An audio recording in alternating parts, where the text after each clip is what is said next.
Hi, everyone. My name is Michael Clark, Chief Commercial Officer at Agilus. I'm joined today by my colleague, Scott Carroll. We're going to talk more about pooled employer plans today, and specifically, we're going to address the characteristics of companies that make for good candidates for joining a pooled employer plan. This is our third video in our current series on pooled employer plans. The first short video we did was on fiduciary responsibilities, both in selecting a pooled employer plan as well as monitoring that PEP after joining. And the second one we did was on the different type of pooled employer plan structure. So go and check those out on our website.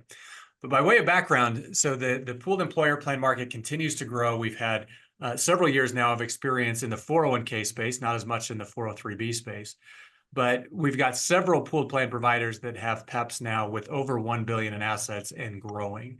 And again, this comes down to three main pieces as to why somebody would consider joining a PEP. It's the potential for fee savings. It's the potential reduction in fiduciary risk by outsourcing a lot of the fiduciary responsibilities for running the plan. And it's the decrease in time commitment. So the amount of internal time that your benefits staff, your committee, all of them have to spend on actually maintaining and managing the plan on a go-forward basis.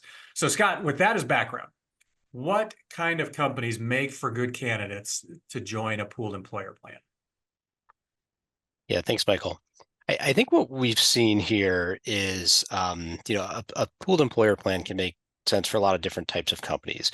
We're not seeing really, specific industry or, really specific anything along those lines. But a couple of things that we can point to, we're definitely seeing, outsourcing in general come up as being more attractive, for groups that are going through some type of a change, right? It could be some type of a change of ownership. It could be, two groups coming together, and could also be, some of their senior folks in their benefits department who are retiring.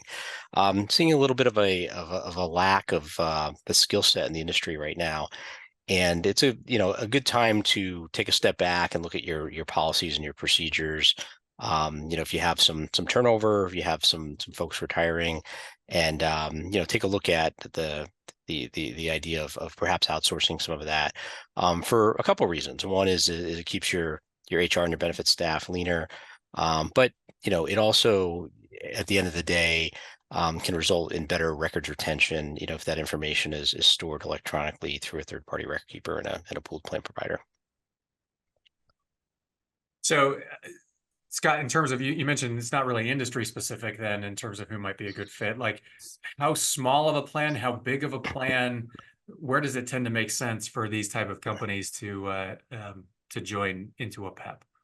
Yeah, well, it's interesting because what we're seeing is that there's different types of PEPs that are popping up, and some of those are designed around different size companies, right? When you look at it and you look at running a plan today as a standalone plan, if you're a very small group, you're 50 people or less, running a plan on your own, hiring an investment advisor, a record keeper, retaining a risk counsel to work through everything, and the day-to-day operations of your plan, it can be pretty expensive to run that plan, both for you as a company as well as your employees, if your employees are paying that. So I think that there are some PEPs that have popped up that are really built for kind of the smaller employers. With that said, we've also seen some PEPs that are designed for what we would define as kind of more mid-sized companies.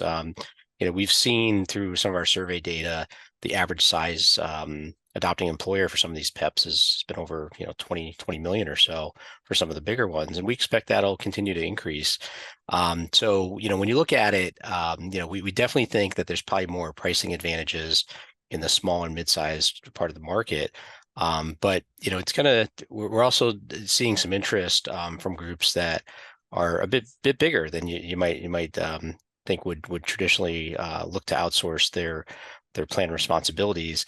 And what we're seeing is there are a bit of a gravitation towards some PEPs that have similar size adopting employers, to make sure that the cost is kind of equally allocated across similar size companies.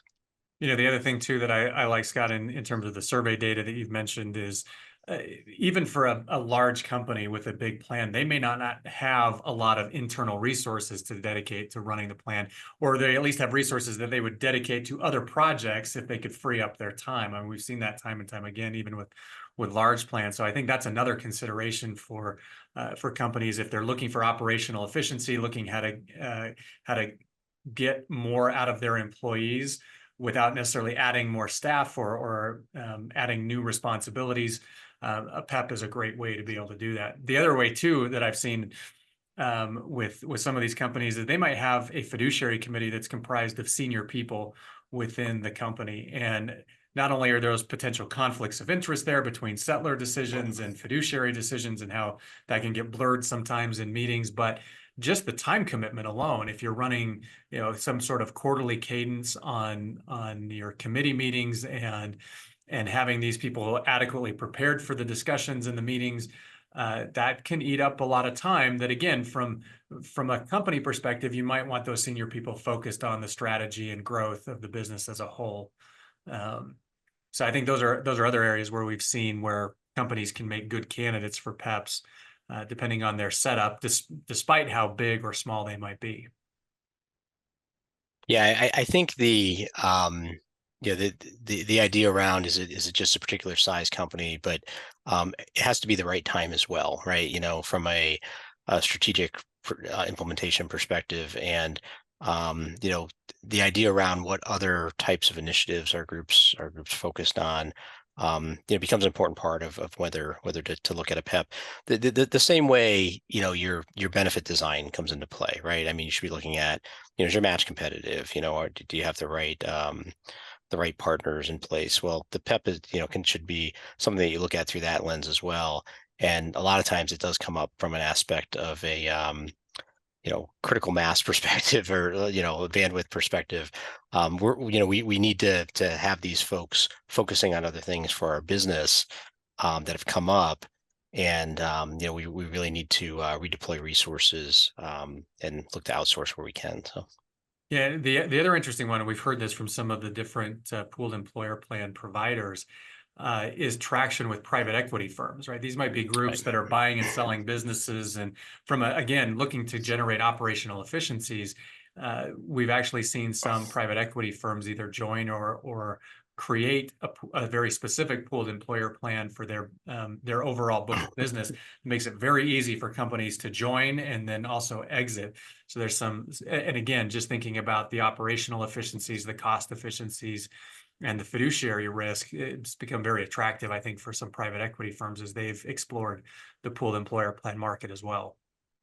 Yeah, I think it's for the reasons you explained there. It makes a lot of sense for the private equity firms. I think the other item that comes up is just the timing of it, right? So when you look at some of these corporate transactions, they may be targeting a specific date for close, and that date can be a little bit vague at times, or can get pushed back a little bit.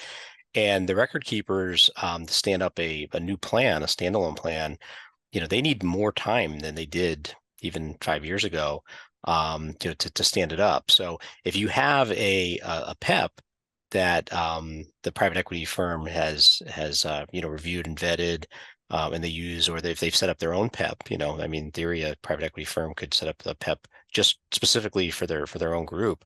That plan is ready to add on adopting employer, and it's all wired, everything's plugged in. You just have to sign a new adopting employer addendum and load a census file, right? Versus the idea of building a plan from scratch and everything that goes into that. That can take 3-4 months. So sometimes it's just not in the cards.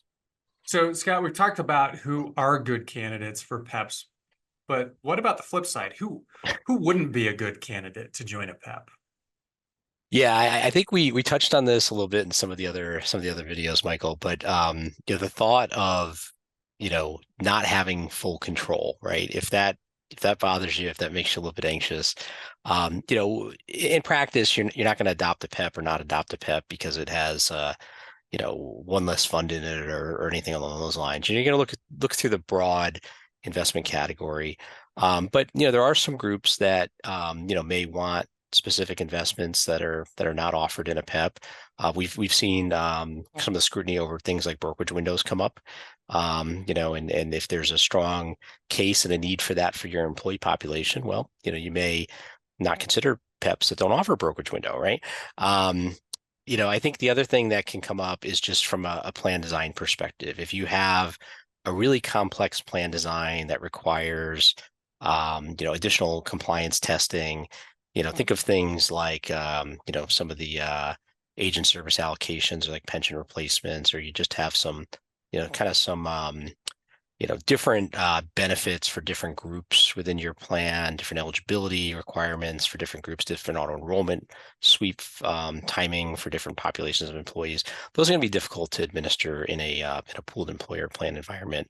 It doesn't mean that it would be impossible, but it may kind of limit your field of candidates that would be able to administer a plan and with those types of provisions in it. So Scott, one last question here. Do you think fiduciaries have an obligation to explore pooled employer plans on behalf of their participants? It's kind of a loaded question. It's one that I like to ask ERISA attorneys this. I get different answers, so I'd be curious to get your take on this. Do you think fiduciaries have an obligation to explore PEPs? Yeah, it's definitely, a gray area, so to speak. There's nothing you can point to that says, I'm not aware of any litigation around a group, not looking at a PEP. I would put it more under a kind of settler function role. If you think about deciding to turn on a plan or adopt a plan or adopting the PEP, that would be a settler function role. The same way that deciding should I offer a 401k plan or just an ESOP plan or profit sharing, right? So I think it would like just the concept of what type of plan should I offer wouldn't be something that should be a fiduciary decision in nature. I think with that said, the idea around where the PEPs are going to allow employers to have advantages in administering their plan, right? You're going to have an additional layer of fiduciary responsibility as a 316 fiduciary. And if you take a step back, are you doing all of the things that maybe you should be doing today on your plan? Are you self-auditing? Are you effectively audit ready? If the DOL knocked on your door today, would you be in a position where you could provide them with all your plan records and everything, that the long list of stuff that they ask for within the 10 days that they give you, right? So I think that comes up. I think the other question that's out there, particularly for smaller groups, right, is will a PEP, can I put my plan into a PEP and save my participants some money?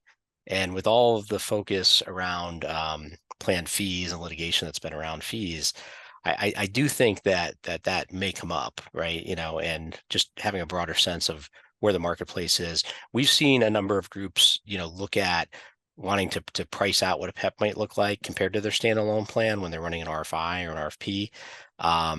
Some of them, based on what comes out of that analysis, decide to move forward under that type of pooled employer plan, and others take a step back and say, well, are we really willing to outsource all this type of stuff? But I do see, the idea of just having that as another fee lever, if you will, being something that fiduciaries, in my view, should be focusing on and paying attention to.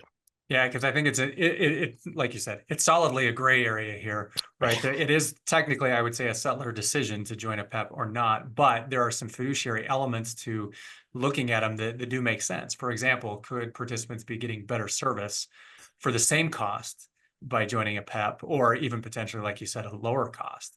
And that's something that you have to think should weigh on a fiduciary's mind from acting in terms of the best interest of plan participants. Can I get them more for the same or even less costs, or maybe even slightly more costs, but an enhanced service package that potentially is even more beneficial to them? So it's definitely, I like the recommendation there that if you're going through any kind of routine RFI or RFP process, including a couple of the pooled employer plan providers in there, to get that comparison is a good fiduciary practice from that standpoint.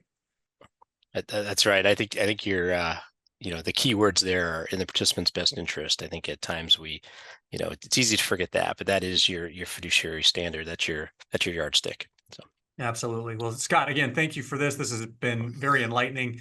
If you're interested in learning more about what a pooled employer plan could look like for your organization, you can reach out to us on our website at www.agilis.llc and take a look at our other videos that we've got posted out there, and feel free to reach out with any questions. Again, thanks, Scott, and thanks everyone for joining us. Thank you, everybody.